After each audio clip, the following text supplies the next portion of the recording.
এখনো হাসিনা ভারতে বসে ষড়যন্ত্র করার চেষ্টা করছে। ভারত দুর্ভাগ্যবশত হাসিনা এবং তার সন্ত্রাসী বাহিনীদের আশ্রয় দিচ্ছে। আমরা শুনতে পেয়েছি প্রায় লাখের কাছাকাছি আওয়ামী লীগের সন্ত্রাসীরা ভারতে আশ্রয় নিয়েছে ভারতকে আক্রমণ ইউনূস প্রশাসনের, যেটা খুব স্বাভাবিক একটা বিষয়। বাংলাদেশের অন্তর্বর্তীকালীন সরকারের তথ্য উপদেষ্টা মাহফুজ আলম দাবি করেছেন যে ক্ষমতাচ্যুত প্রধানমন্ত্রী শেখ হাসিনার আওয়ামী লীগ দলের 1 লক্ষেরও বেশি সদস্য ভারতে পালিয়ে এসেছেন। তিনি বলেন এখনো হাসিনা ভারতে বসে ষড়যন্ত্র করার চেষ্টা করছে। ভারত দুর্ভাগ্যবশত হাসিনা এবং তার সন্ত্রাসী বাহিনীদের আশ্রয় দিচ্ছে। আমরা শুনতে পেয়েছি প্রায় লাখের কাছাকাছি আওয়ামী লীগের সন্ত্রাসীরা ভারতে আশ্রয় নিয়েছে।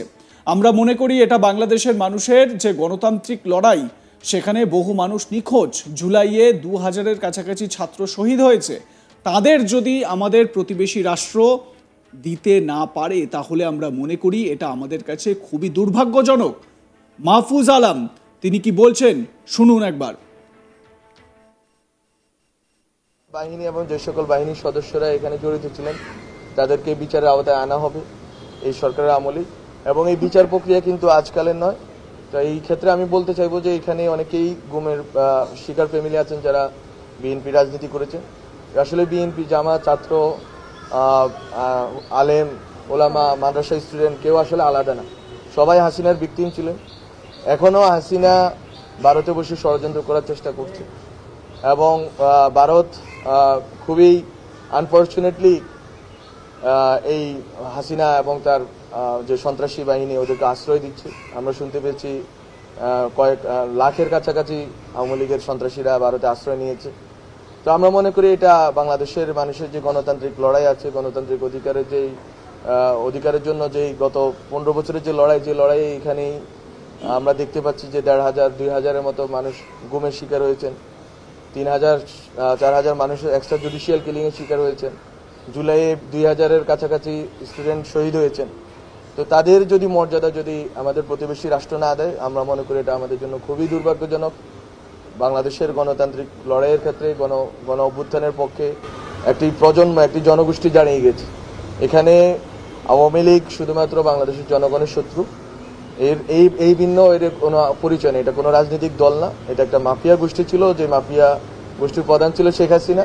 তার বাবার হত্যার প্রতিশোধ নেওয়ার নামে বাংলাদেশের জনগণের উপরে ভারতের সহযোগিতায় এই অত্যাচার নিপীড়ন চাপিয়ে দিয়েছিলেন। আমরা চেষ্টা করেছি, আমরা গণ অভ্যুত্থানের মাধ্যমে একটি সরকার গঠনের মাধ্যমে আমরা সেই লুপ্ত যে মানবাধিকার ছিল, আমাদের যে গণতান্ত্রিক অধিকার ছিল, যেগুলো হাসিনা কেড়ে নিয়েছিল, সেগুলো আমরা পুনরুদ্ধারের চেষ্টা এখনও চালিয়ে যাচ্ছি। আপনাদের সহযোগিতা চাই, এবং আমরা চাই যে আপনারা যারা এই ভিকটিম ফ্যামিলি আছেন, শুধু আপনারা না, এক্সট্রা জুডিশিয়াল কিলিংয়ের শিকার যারা হয়েছেন, যারা বিভিন্ন সময় পিলখানা থেকে শাপলা, তারপরে মোদি বিরোধী আন্দোলন থেকে এখন পর্যন্ত যারা যেখানে ভিকটিমের ফ্যামিলিগুলো ভিকটিম হয়েছেন হাসিনার অত্যাচার, নিপীড়নের, ফ্যাসিজমের, আপনারা সবাই ঐক্যবদ্ধ থাকবেন এবং আপনাদের সাথে আমরা থাকবো।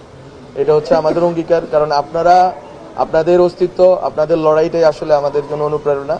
এবং আপনারা যদি থাকেন, মাঠে থাকেন, আমাদের সাথে থাকেন, আমরা আপনাদের সাথে থাকি, তাহলে বাংলাদেশে গণতান্ত্রিক যে এই অভিযাত্রা তৈরি হয়েছে এটা সফল হবে, এবং আওয়ামী লীগের যে ফ্যাসিজম আছে এটা ফিরে আসার পথ রুদ্ধ হবে।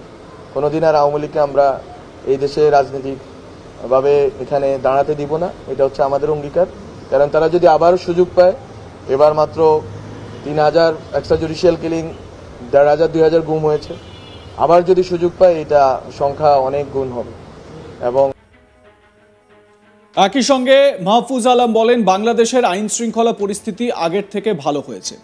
এখন এই সরকার ক্ষমতায় আসার পর শান্তিতে ঈদ পালন করতে পারছেন সাধারণ মানুষ। এখন আর কাউকে হারিয়ে যেতে হবে না। কি বলেছেন মাহফুজ আলম শুনুন।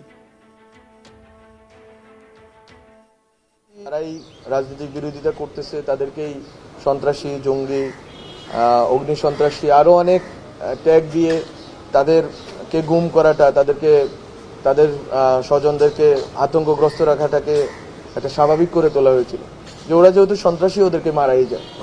কিন্তু এই সন্ত্রাসী আমরা বলতেছি না যে বাংলাদেশে জঙ্গিবাদ বা মিলিটেন্সি, চরমপন্থার কোনো বাস্তবতা নেই। বাস্তবতা আছে, হয়তো কিছু বাস্তবতা ছিল, বিভিন্ন সময়ে ধর্মীয় বা বিভিন্ন উগ্রপন্থা ছিল এবং হয়তো আছেও,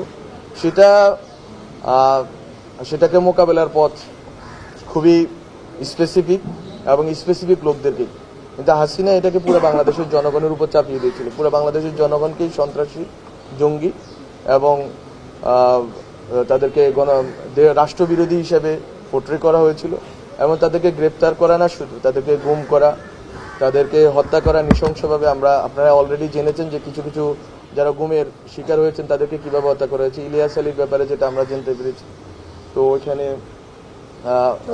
চৌধুরী আলম ওনার ফ্যামিলি মেম্বাররা এসেছেন। এছাড়া আপনারা জামাতের যে দুইজন যারা বের হতে পেরেছেন ওনারা অনেক সৌভাগ্যবান আমি মনে করি।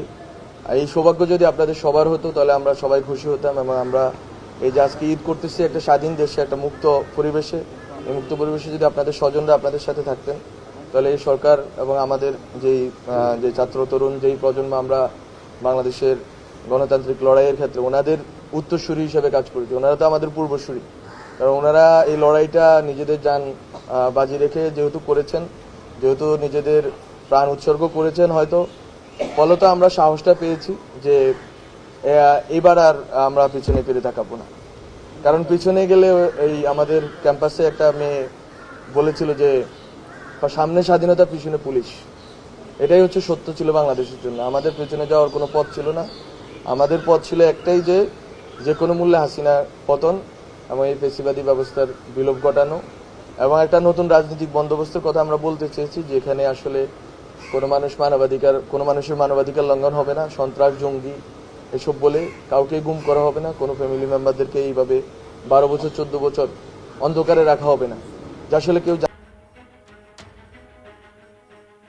মাহফুজ আলম বলছেন যে কোনো মূল্যে হাসিনা সরকারের পতন বা হাসিনার পতন আমাদের উদ্দেশ্য ছিল। যদিও এই মাহফুজ আলম তিনি কিন্তু এটা বলতে পারছেন না যে হাসিনা পরবর্তী সময়ে বাংলাদেশে সন্ত্রাসী কার্যকলাপ বন্ধ করা গিয়েছে বা জঙ্গিবাদ, জিহাদিবাদ এটাকে বন্ধ করা সম্ভব হয়েছে। কার্যত স্বীকার করেই নিচ্ছেন যে বাংলাদেশে সন্ত্রাসবাদী কার্যকলাপ অ্যাক্টিভ।